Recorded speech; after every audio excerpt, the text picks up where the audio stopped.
예배를 하나님께 드리겠습니다. 다 같이 기도하시겠습니다. 하나님이여, 주의 인자를 따라 내게 은혜를 베푸시며 주의 많은 긍휼을 따라 내 죄악을 지워 주소서. 아멘. 참 좋으신 하나님, 감사합니다. 주님의 은혜를 생각하면 생각할수록 하나님 너무나도 감사합니다. 오늘도 아버지 복된 하루를 주셔서 하나님을 사랑하고 이웃을 사랑할 수 있도록 우리의 마음을 붙잡아 주시니 감사합니다. 오늘도 주님 말씀하여 주시옵소서. 주님의 종들이 듣겠나이다 라는 마음으로 오늘 하루를 승리하며 하나님께 영광 돌릴 수 있는 아름답고 행복한 하루로 만들어 주시옵소서. 이 추운 공기를 뚫고 새벽에 나와 예배하며 참여하는 사랑하는 성도들에게 아버지 이 시간 기도할 때 응답이 있게 하여 주시고 말씀을 들을 때 우리의 심령이 녹아질 수 있도록 주님 축복하여 주시옵소서. 감사드리오며 거룩하신 예수 그리스도 이름으로 기도드리옵나이다. 아멘. 오늘 우리에게 주신 하나님의 말씀은 예레미야 47장 1절에서 7절 말씀 교독하시겠습니다. 예레미야 47장 1절에서 7절 말씀 교독합니다. 바로가 가사를 치기 전에 블레셋 사람에 대하여 선지자 예레미야에게 임한 여호와의 말씀이라. 여호와께서 이와 같이 말씀하시되 그러나 이쪽에서 그 땅과 그 속에 있는 모든 것과 그 성읍과 거기에 사는 자들을 휩쓸리니 사람들이 부르짖으며 그 땅 모든 주민이 울부짖으리라. 군마의 발굽 소리와 달리는 병거 바퀴가 진동하는 소리 때문에 아버지의 손맥이 풀려서 자기의 자녀를 돌보지 못하리니 블레셋 사람을 유린하시며 유린하시며 두로와 시돈에 남아있는 바로 도와줄 자를 다 끊어버리시는 날이 올 것이라. 여호와께서 갑돌 섬에 남아있는 블레셋 사람을 유인하시리라. 가사는 대머리가 되었고 아스글론과 그들에게 남아있는 평지가 잠잠하게 되었나니 내가 내 몸 베기를 어느 때까지 하겠느냐. 오라 여호와의 칼이여, 내가 언제까지 쉬지 않겠느냐. 내 칼집에 들어가서 가만히 쉴지어다. 함께 보겠습니다. 여호와께서 이를 명령하셨은즉 어떻게 잠잠하며 쉬겠느냐. 아스글론과 해변을 치려하여 그가 정하셨느니라 하니라. 아멘. 오늘도 추운 일기 가운데 새벽에 예배를 참여하는 여러분들에게 하나님의 크신 은혜와 축복이 더하는 은혜가 있기를 축원드립니다. 오늘도 예레미야 47장 말씀을 전체를 살펴보면서 앞으로 예레미야서가 어떻게 우리에게 말씀하고 있는지, 또한 그 말씀을 통해서 우리가 교훈을 통해 우리가 다시 돌아보고 하나님의 뜻과 마음과 생각을 읽어보고 돌아보는 귀한 은혜의 시간이 되기를 소망드립니다. 오늘 함께 읽은 예레미야 47장의 말씀은 앞으로 하나님께서 열국에 대한 심판의 말씀의 서두에 시작되는 부분입니다. 많은 이스라엘의 주변 나라 중에 특별히 블레셋이라는 나라를 하나님이 어떻게 심판하고 어떻게 만들어 가시는지를 잘 설명하고 있습니다. 먼저 블레셋이라는 나라를 이해할 필요가 있습니다. 성경에도 자주 등장하는 이 블레셋이라는 나라는 대표적으로 무역업이 발달되어 있는 지중해 연안 쪽에 있는 나라입니다. 그러니 물고기를 잡고 어부들이 많으며 상업 활동이 발달되어 있는 나라가 블레셋 나라입니다. 그러다 보니 하나님을 섬기기보다는 다곤, 반인반수해서 반은 사람이고 반은 물고기 모양을 한 다곤 신상을 섬기고 믿고 따랐던 민족이 블레셋이라는 나라입니다. 삼손과 들릴라 이야기에 블레셋과 전쟁했던 이야기가 나오고 다윗과 골리앗 이야기에도 블레셋이라는 나라가 등장하고 있습니다. 우리가 쉽게 블레셋이라는 민족은 이스라엘 민족과 적대심과 증오와 모욕과 혐오 관계였구나라고 우리가 이해하면 됩니다. 오늘날 블레셋이라는 나라는 팔레스타인이라는 이름으로 바뀌었고, 지금도 이스라엘과 팔레스타인은 계속해서 전쟁과 분쟁이 남아있는 나라입니다. 그런 나라가 과거 어떻게 하나님께서 심판했는지 그 이유와 또한 그 결과를 통해서 분명히 오늘날 저와 여러분에게 주고자 하는 하나님의 은혜와 교훈이 있다고 저는 생각했습니다. 먼저 하나님께서 이 열국 나라를 심판하는 이유가 무엇인지를 이제 우리가 머릿속에 가지고 간다면 앞으로 에돔, 모압 그 외에 많은 나라를 심판하는 이유를 우리가 명확하게 이해할 수 있습니다. 크게 하나님께서 이 열국 나라를 심판하는 세 가지 이유가 있는데 제가 짧게 말씀드리고 싶습니다. 첫 번째는 하나님이 택한 이스라엘 백성과 자녀들을 괴롭히고 삶을 힘들게 하였기 때문에 하나님은 열국을 심판하겠다 합니다. 바로 블레셋 대표적인 나라는 하나님께 괘씸죄에 걸린 것입니다. 하나님이 택한 민족 이스라엘 선민을 자꾸 괴롭히고 못살게 굴고 물건을 빼앗고 계속해서 협박하고 위협에 놓이게 된 것을 하나님은 기뻐하시지 않습니다. 두 번째 이유는 그들이 실제적인 이유가 되는데 하나님이 아닌 다른 신을 믿고 섬겼기 때문입니다. 그래서 하나님이 기뻐하시지 않는 우상 숭배를 하였기 때문에 하나님은 열국 나라인 대표적 블레셋 나라를 심판한다라고 예언하십니다. 또 하나 마지막으로 하나님이 만들어 놓으신 창조 원리대로 살지 않았고 그들은 불의하고 부정과 악행을 저지르며 살아가는 그 모습 그 자체만으로 하나님은 그 나라를 심판할 수밖에 없었습니다. 그렇게 그들의 마음속에 하나님이 없었기 때문에 그들이 남은 마음은 시기와 미움과 보복과 복수만이 남았습니다. 정리해보면 하나님의 자녀들을 괴롭힌 죄, 우상 숭배한 죄, 또 하나님의 주권에 도전한 죄, 이 세 가지로 하나님은 열국 나라를 앞으로 계속해서 심판하실 거라 예언하고 있습니다. 이 세 가지를 계속 기억하고 있다면 앞으로 새벽마다 전하는 말씀이 잘 이해가 될 거라고 믿습니다.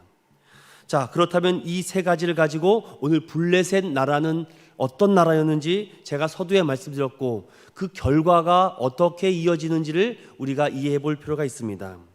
하나님은 이 세 가지 큰 죄를 지은 블레셋 나라를 심판하기 위해서 하나님의 칼을 들어버립니다. 이 하나님의 칼은 무섭습니다. 막을 자가 없습니다. 아무리 강대국이고 아무리 대단한 나라라고 할지라도 하나님이 한번 뽑아버린 이 칼을 다시 칼집에 넣을 사람은 아무도 없었습니다. 이사야 34장에도 보면은 하나님의 칼이 춤을 추듯 휘두르는 이야기가 기록되고 있는데 그 이야기도 오늘의 말씀과 비슷합니다. 이사야 34장에는 이런 말씀이 기록되고 있는데 제가 말씀드리겠습니다. 열국이 하나님 앞에 범죄하였기에 보응을 받는 것이며 택함받은 이스라엘 민족이라도 동일하다. 무슨 말씀입니까?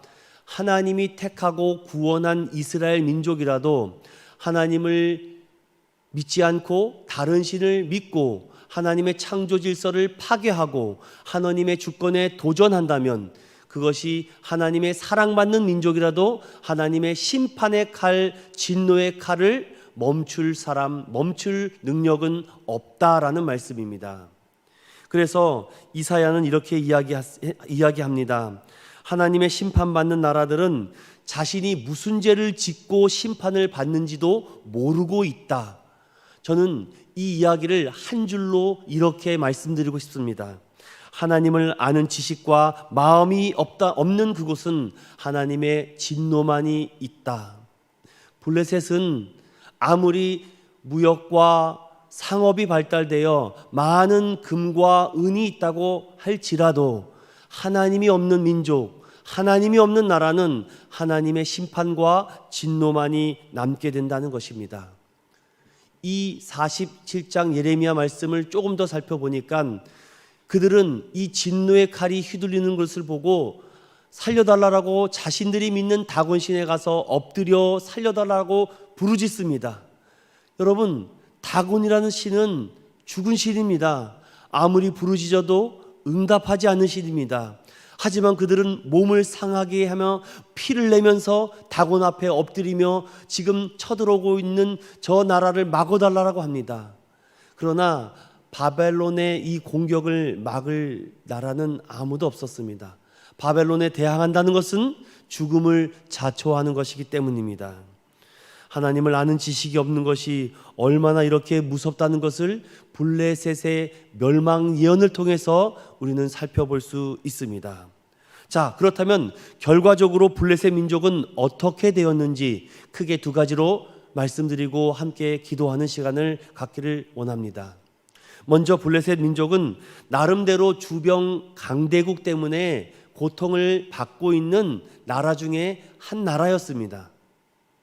그래서 그들은 예측합니다. 예상합니다. 야, 우리가 이러고 있다가는 바로 애굽이 쳐들어와서 우리나라를 멸망시킬 것 같다. 바로 우리를 침범하는 나라는 애굽일 거야. 오늘 예레미야 47장 1절에도 바로가 가사를 치기 전에 블레셋 사람에 대하여 라고 예언하는 말씀으로 시작하는데, 여러분, 블레셋 민족은 애굽 나라가 쳐들어와서 멸망당한 것이 아니라 바벨론 나라가 쳐들어와서 멸망당합니다. 그 누구도 예측하고 예상한 시나리오대로 쓰여지지 않고 전혀 다른 모습으로 이 블레셋은 망했다는 것입니다. 여기서 우리가 무엇을 알 수 있습니까? 블레셋인 나라는 이미 크게 세 가지 죄를 졌기 때문에 하나님의 심판을 받아 마땅합니다. 그들도 나름대로 준비했고 대안을 마련했고 예측했고 예상했습니다. 그러나 그들이 생각했던 대로 되지 않았습니다. 여러분, 우리가 이렇게 예상한 대로 되지 않았을 때는 당혹감을 감추지 못합니다. 우리의 삶 속에도 이런 일들이 일어납니다. 이렇게 될 줄 알았는데, 이렇게 할 줄 알았는데, 이렇게 돼야 되는데 라고 말하지만 결과적으로는 우리가 생각한 대로 되지 않을 때가 더 많이 있습니다. 제가 앞부분에도 거듭 강조했지만 우리가 왜 그런 생각을 합니까? 상황이 바뀌고 환경이 바뀌면 하나님이 이렇게 하시는구나, 하나님이 이렇게 바꿔가시는구나, 믿음으로 고백하면 간단하게 풀어질 일을 고민합니다, 염려합니다. 이러면 안 되는데, 이렇게 되면 안 되는데 왜 그렇게 어렵게 생각하십니까? 하나님이 이렇게 만들어 가시는구나, 빨리 수용하고 인정하고 받아들여야 되는 것 아니겠습니까? 그 안에 하나님을 아는 지식이 있고 하나님을 경외하는 마음이 있다면, 내가 예측한 방법대로 풀리지 않으면 하나님의 다른 계획이 있으시구나, 하나님의 다른 뜻이 있구나 라고 우리가 우리의 마음과 신앙의 고백이 있다면 정말 아름다운 모습이 아닐까요? 두 번째로, 하나님은 블레셋의 동맹국이었던 두로와 시돈을 먼저 공격하여 멸망시켜 버립니다. 블레셋은 나름대로 전략을 짭니다. 그래도 두로가 우리를 지켜줄 거야, 시돈이 우리를 막아줄 거야, 그래도 우리가 갖고 있던 이것을 통해서 수단과 방법을 가리지 않으면 분명히 바벨론은 공격을 멈출 거야 라고 나름대로 차원 높은 수준을 세웠습니다. 그런데 어떻게 되었습니까? 블레셋이라는 나라는 완전히 역사에서 사라져버리게 만듭니다. BC 604년경에 블레셋이라는 나라는 지구상에서 사라져버렸습니다. 사랑하는 여러분, 우리가 의지했고 믿었던 사람이 있습니까? 물질이 있습니까? 철저하게 하나님은 홀로 남겨버립니다. 하나님은 질투의 하나님이시라고 말합니다. 철저하게 하나님만 바라보게 합니다. 아무것도 의지하지 못하게 합니다. 우리는 블레셋 나라의 심판과 멸망을 통해서 하나님의 기뻐하심과 뜻을 엿볼 수 있습니다. 이 땅의 모든 물질은 불태워 버리겠다, 주님 말씀하셨습니다. 영원히 사라지지 않는 것은 하나님의 말씀뿐입니다. 하나님의 나라는 변하지 않습니다. 하나님의 칼이 블레셋 민족에게는 보호와 인도가 아니라 심판과 진노였다는 것을 오늘 말씀을 통해서 우리는 교훈받고 깨달을 수 있습니다. 이 말씀을 통해서 저는 이런 말씀의 적용을 나누고 싶습니다. 지금도 열국 나라와 민족을 보면 극과 극을 달리는 모습을 자주 보게 됩니다. 서로가 서로를 겨누는 총구만 보이지 사랑의 손잡음과 따뜻한 온기를 나누는 말과 행동은 보기 어려워지고 있습니다. 서로에게 잡혀먹기 전에 잡아먹으려고 자신이 가지고 있는 모든 힘과 관계를 동원해서 자신의 편을 만들거나 상대방을 악용하고 이용해서라도 이기고자 합니다. 나만 아니면 돼, 나만 아니면 돼 라고 말합니다. 개인주의가 팽배해 있습니다. 한국 사회와 한국 교회도 서로를 겨누는 칼끝 위에 서 있지 않는가라고 돌아보게 되었습니다. 서로 존중하거나 신뢰하기보다는 혐오하고 흑백 논리로 사람들을 이분법적으로 분리하고 있습니다. 자신에게 조그만 불이익이 있다면 이슈에 이슈를 덮어서라도 극단적인 방어를 취하고 있습니다. 물론 사회는 언제나 대립과 분열을 통해서 성장하기도 합니다. 하지만 그 분열을 통해서 약한 자, 연약한 자는 고통하며 신음하며 죽어가고 있습니다. 사랑이 식어진 곳에는 언제나 상대방을 향한 조롱과 혐오만 남았습니다. 이러한 문제들을 해결하고 그 문제를 이끌어갔던 교회는 점점 힘을 잃어가고 있습니다. 점점 한국교회의 모습 속에 블레셋의 모습이 담겨져 있진 않은지 걱정되고 탄식 소리가 나오게 됩니다. 교회가 살아야 나라가 삽니다. 우리 대한민국도 블레셋과 같이 하나님의 심판의 칼끝 위에 놓여 있진 않은지 걱정스럽습니다. 교회가 힘을 잃어가고 중심이 흔들려 버릴까 걱정됩니다. 존중과 혐오가 큰 차이라고 보이지만 어떻게 보면 예수 그리스도를 믿는 저와 여러분들이 그리스도의 십자가 사랑으로 그들에게 찾아가 그들의 얼어붙은 마음을 녹아만 준다면 다시 존중과 사랑과 겸손과 희생이 남아있지 않을까요? 하나님을 믿는다고 하면서도 전혀 신앙의 모습을 볼 수 없고 블레셋과 같은 삶을 살아가고 있는 불신자들을 우리는 긍휼히 여겨야 되겠습니다. 오늘 말씀을 듣고 하나님의 음성과 성령의 깨닫는 지혜가 마음속에 찾아오기를 소망드립니다. 한국 교회가 살아야지 우리가 살 수가 있는 것입니다. 오늘 이 블레셋 나라를 통해서 우리가 엿볼 수 있는 것은 단 하나입니다. 하나님의 마음에 없는 나라는 심판의 칼만 남았다. 오늘도 이 말씀을 묵상하면서 오직 예수만의 소망이고 오직 괴로울 때 주님의 얼굴만을 바라보는 저와 여러분이 되시기를 예수 그리스도의 이름으로 축원드립니다. 오늘도 이 말씀을 생각하면서 함께 기도하며 나아가겠습니다. 하나님을 아는 지식을 주시옵소서. 오직 여호와만을 경외하게 해달라고 기도합시다. 주님, 우리 대한민국 한국교회가 블레셋과 같이 되지 않도록 하나님 지켜달라고 기도합시다. 오직 한국교회를 살려주시고 수많은 목회자와 다음 세대를 하나님 불쌍히 여겨달라고 기도하시고 서울은연교회에 있는 교역자들과 또한 힘들고 어렵고 약한 자들 하나님 도와달라고 또한 이 코로나가 속히 종식되게 되달라고 함께 기도하며 나아가겠습니다. 기도하겠습니다. 거룩하신 하나님 감사합니다. 오늘도 하나님의 크신 은혜와 사랑을 더하여 주셔서 오늘도 말씀으로 살아갈 수 있도록 하나님 우리를 붙잡아 주시니 감사합니다. 오늘도 이 열국 나라를 심판하시며 하나님의 심판의 칼날을 들어 아버지 그 나라를 심판하는 예언의 말씀을 살펴보며 우리의 모습과 우리의 한국교회와 우리 한국 사회를 다시금 돌아봅니다.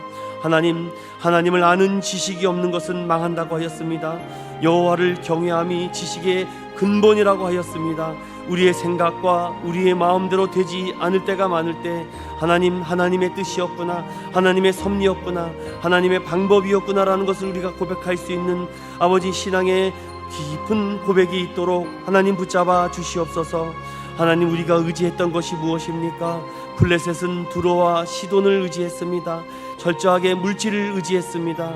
그러나 그들을 철저히 홀로 남겨버리고 철저하게 그들의 죽은 신을 찾게 하였습니다. 하나님, 더욱이 블레셋이란 나라를 이 역사 속에서 사라져버리게 하였습니다. 하나님의 파멸과 진노의 심판을 막을 능력은 없다는 것을 우리는 알았습니다. 하나님은 하나님만을 철저하게 바라보게 하게 만들어 주셨습니다. 영원히 사라지지 않는 것은 하나님의 말씀임을 우리가 고백합니다. 하나님의 칼이 블레셋 민족에게는 보호의 칼이 아니었지만 우리에게는 하나님 보호의 칼이 될 수 있도록 우리의 바른 신앙의 고백이 있도록 하나님 도와주시옵소서.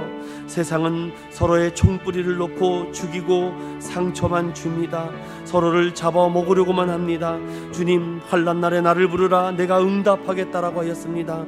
아버지, 모든 힘과 모든 능력은 오직 하나님께만 있다고 말씀하여 주셨사오니 하나님, 이 한국 사회와 한국 교회를 불쌍히 여겨주시고 서로를 향한 총뿌리를 내려놓고 사랑의 마음으로 그들을 다가갈 수 있도록 예수 그리스도의 마음을 허락하여 주시옵소서. 오직 그리스도인이 존중과 사랑과 희생과 헌신으로 이 한국 교회와 한국 사회를 이끌어갈 수 있는 허리의 역할을 감당할 수 있도록 도와주시고 교회가 점점 블레셋처럼 되지 않도록 하나님 도와주시옵소서. 블레셋은 하나님의 심판의 칼날만 남았습니다. 교회가 힘을 잃어가지 않도록 주님 새 능력과 새 힘을 허락하여 주시고 그 중심이 흔들리지 않도록 하나님 붙잡아 주시옵소서. 한국 교회가 살아야 아버지 우리가 사는 줄로 믿습니다. 하나님, 예수만의 소망이고 십자가 사랑하만 우리를 변화시켜 줄 수 있음을 믿습니다. 하나님, 제자들이 주님을 배반하는 줄도 모르면서도 나는 아니지요 라고 신앙의 경계심을 놓을 때가 있었습니다. 우리도 그러한 모습이 있지 않는지 돌아보고 괴로울 때 주님의 얼굴을 바라볼 수 있도록 가슴을 치며 애통하는 마음으로 나라와 민족을 위해서 기도하며 다음 세대와 자녀들을 위해서 날마다 울 수 있도록 하나님 도와주시옵소서. 십자가상에서 눈물을 흘리는 여인들에게 나를 위하여 울지 말고 너희 자녀를 위하여 울라라고 말씀하여 주셨습니다. 하나님, 우리가 지금 무엇을 위해서 기도해야 됩니까? 다음 세대들이 죽어가고 있습니다. 많은 어린 자녀들이 하나님을 모른다 할까 두렵습니다. 하나님 붙잡아 주시옵시고 사사기 시대의 모습과 같이 되지 않도록 주님 이 대한민국을 붙잡아 주시옵소서. 하나님을 아는 지식을 더하여 주시옵소서. 교회들을 살려주시고 아버지 주님 블레셋과 되지 않도록 이 민족과 이 나라를 아버지 지켜주시옵소서. 수많은 교회를 아버지 성령의 능력으로 붙잡아 주시옵시고 이는 힘으로도 능으로도 되지 않는 것 성령의 능력으로 되는 줄로 믿사오니 각 교회를 살아있는 교회요 소망이 있는 교회로 회복시켜 주시옵소서. 수많은 목회자를 세워주시고 복음으로 아버지 십자가로 살아갈 수 있도록 붙잡아 주시옵고 오직 부활의 능력으로 살아갈 수 있도록 주님 함께하여 주시옵소서. 아버지 하나님, 주변에 약한 자 연약한 자들이 많이 있습니다. 아버지 그들의 마음을 힘들지 않도록 상처를 어루만져 주시고 다시금 그들을 찾아가 위로하고 돌볼 수 있도록 우리의 손과 발을 사용하여 주시옵소서. 서로를 존중하고 신뢰할 수 있도록 도와주시고 아버지 서로 나누거나 분리하지 않도록 극단적인 자세를 취하지 않도록 하나님 우리를 붙잡아 주시옵소서. 하나님의 축복이 있기를 소망합니다. 하나님이 택한 민족이라고 할지라도 하나님이 원하시고 기뻐하신 뜻대로 살지 않는다면 하나님은 심판의 칼을 들 수밖에 없다라 말씀하였습니다. 오늘도 이 말씀이 우리에게 아버지 양약이 될 수 있도록 도와주시옵시고 깊은 하나님 깨닫는 지혜가 있게 하여 주시옵소서. 하나님, 나는 잘한다라고 생각합니다. 나 정도만 되면은 신앙생활 잘한다라고 생각할 때가 많이 있습니다. 나는 이 정도면 기도 잘한다, 성경을 아니 나는 된다, 나는 예배하고 있다, 찬양하고 있다라고 착각하고 있진 않는지 하나님 우리를 겸손케 하여 주시옵소서. 주님의 말씀 앞에 겸손의 모양으로 나갈 수 있도록 도와주시옵소서. 교만은 패망의 선봉이라고 하였습니다.